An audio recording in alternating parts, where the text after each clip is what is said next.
Slimehouse TV, all figured out, myself, Theo Kane, and we're back again for another toy review. This episode, as always, is sponsored by Floston Paradise. That's fpcollectibles.com. This is a company that is UK based, but they get all the best American imports over here for you guys. They get the muscle figures, the reaction figures, all the exclusive Comic-Con exclusive Super 7 figures, they get the Monstars, all the cool stuff. They get it over here, and you don't have to pay no import charges. If you're like me and you've spent many years buying toys from America, or clothes or anything cool, you'll know just how much you hate getting a fucking import charge.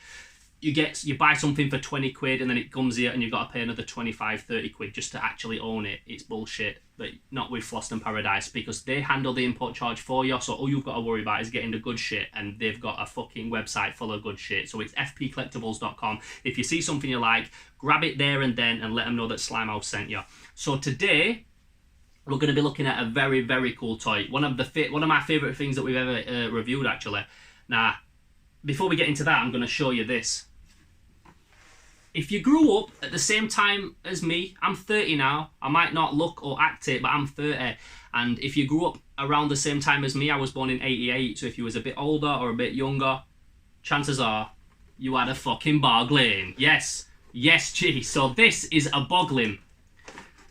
It was actually a puppet. Oh, the box is actually mash up. But these were actually a puppet that was sold to kids, but they wasn't sold as a puppet. Apparently at the time, toy makers said that puppets were for little kids, little tiny kids, and these were made for kids probably older, like 15 or some shit. No, probably not 15. I will have had them at 15 because I've had them all my life because I'm like that. But they were puppets were probably for kids who were like between 4 and 7, and these were marketed at kids probably like 9 to 13, that kind of time, that kind of age. So what they do, it's a puppet, and if you can see, let me do his little feature. See his eyes move? Woo! Weird, yeah?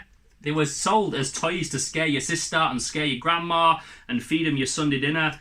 They were actually supposed to be like little bastards. If you have a look at the back here, there's like a note that's supposed to be from like a biologist that says, "I have discovered these weird swamp creatures so that all biologists can learn their wonderful secrets. Put one on your hand and watch the fun begin." So there was a proper sick toy, and each one had its own name. This one's called Dwark. Like I said, the box is mash up, but this is like fucking 30 years old or some shit. So these figures were sold in these collector-friendly boxes as well, so you could put them back at night. And they came in all different sizes. They was co-created by a guy called Tim Clarke, and I'll tell you why we're mentioning him, because we're going to talk about him in a minute. But he released these figures and sectors and a few other cool things, but he was a guy that worked in the Jim Henson studios on Dark Crystal and stuff like that, so he was like well into his puppets. So he created these Boglins. He created these ones, the smaller version. Again, they're made out of the same cool latex, do lots of cool facial expressions, and like I said, you'd scare your sister with them, and we all fucking loved them a lot. It was funny. In the 80s, there was like this mad fucking like just wave of crazy creature monster shit. We were raised on this stuff. When you're like me and you're born in the late 80s, raised in the 90s, your whole world was just full of gremlins and critters and ghoulies and munchies and all these other crazy little monsters, and these were no exception. So you'd get you'd go into a shop and you'd see all these lined up like that, all the cages on the shelf, and it were like fucking go and pick your monster to take home, and you proper felt like you had a little crazy creature pet that you were bringing home with you. And what these were, it's like bringing home your own little crazy puppet film prop, and I loved them, and I still love them to this day. They're one of my favourite toy lines. So they created these ones. There was some like this that were a little bit smaller. These were quite cute. To be honest, these are ones that your sister would have liked. If you had a sister and she was scared of the bigger one, chances are she'd like that one because they were pretty cute. And then you get these ones that are like mini Boglins. This is a glow-in-the-dark mini Boglin, and this is like a mini Boglin. And they come in like mad neon colours and stuff like that. So basically, all this shit brings me to the toy that we're going to talk about today. So like I said, there was a dude called Tim Clarke who was the co-creator of Boglins, and he now, 30 odd years later, has decided to bring Boglins back. He brought them back by popular demand because people like me need that shit in their life again. And he made this thing. The fucking King Boglin. So this is one of the best things that I've ever been sent from Floston Paradise. I proper love it.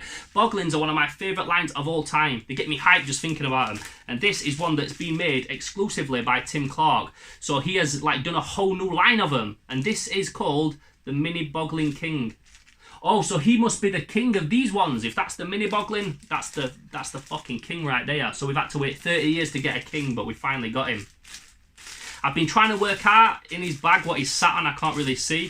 So I'm looking forward to take it out. Taking him out, I'm going to be careful with these staples on the back. Come on, yes. Because I don't want to ruin that, because that's proper cool. It's proper cool. But he's so like I said, Tim has actually made these. He now makes them and sells them himself. That's so cool that he just took it upon himself to recreate his own toy line and bring them out again. Sick. Oh, that's funny. So it's actually got a hair on it. I think that must actually be one of Tim's hairs. Look at that. That's awesome in like the most gross way, but like that's fucking cool that it actually comes with a part of himself with the toy. Okay, so this guy's dope. He's made out of some like cool squishy rubber. I love that weird squishy shit. And some, oh, do you know what? Right, the first thing I'm going to say why I love these figures in particular is nowadays a lot of toys are 3D printed. Pretty much every figure that you'll find now is 3D printed. Not like NECA figures and stuff like that, I don't think, but like your general kids' toys. If you look at something like this is an old Japanese kaiju figure, and you can see all the little scrapes and stabs and little carvings that the sculptor's made with his sculpting tool and whatever else he used, and that I love. Sometimes on the old Japanese ones, you can even see the thumbprints. If you look back at like some of our Japanese toy hunting videos, episode 1, I pick up a Gamera figure, and I said that you can even see the thumbprints in it, and I just love the fact that you can see someone's created that. When something's created on a computer, it's like the difference between a puppet like this. If you're watching Star Wars and you see that there's a puppet, you know it's a puppet, but it don't matter, it's cool. As opposed to when you see a CG creature, a CGI, computer-generated creature. So anything that's computer-generated, it's cool. I've got lots of toys that are made like that, but to me, you can't beat something that's actually been sculpted by a dude, and this is something that I can see Tim's actually sculpted himself. On the bottom, you can see all the little scrapes from the sculpting tool and where he's done the casting. There's more hairs on this, that's hilarious. And so his face looks exactly like these old Boglins. You can tell that they're sculpted quick, but it just adds to the fucking charm. And I can now see that he's actually sat on a couple of cushions. They're like Persian cushions, and he's got a crystal ball in his hand with his cool little antennas. Oh, he's also got a skull. Shouts to he's got a skull there. Anything with a skull, it's like a voodoo, like I don't know what they call, but like voodoo priests have them. A bit like a scepter, but with a skull on. So that's fucking awesome. 30 years later, we got fucking king for our Mini Boglins. That's proper cool, and I love what he's made from, and I love the purple. If you want to get one of these yourself, you might actually struggle now, and the only reason I say it is because I know that Floston Paradise had some, but they sold so quick that they might not be available anymore. But check the website, fpcollectibles.com. Now, you might think that's a pointless thing for me to review a toy that they're not selling anymore, but does that not just reaffirm the fact that you need to buy stuff on the website when it's there? I always say that when you see anything on Floston Paradise, don't and ah about it. Don't look at it and go, oh, I reckon I'll get that next week. I reckon I'll get that on payday. I reckon I might get that at some point. Don't worry about paying bills. Don't worry about what your girlfriend says or your mom or anyone else that's saying don't spend that because she's wastes too much money on toys. Buy that shit. Boys need their toys, and we need our fucking Boglins out here and all the other cool stuff that's on Floston Paradise. Don't let anyone talk you out of buying a toy if you want it.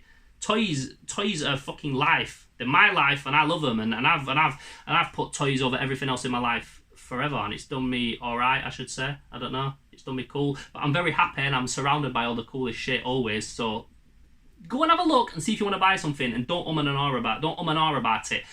And the only reason I say it is because there'll be someone else that didn't and ah about it. They bought it before you, and then you're not gonna have yours. And everyone should have a Boglin.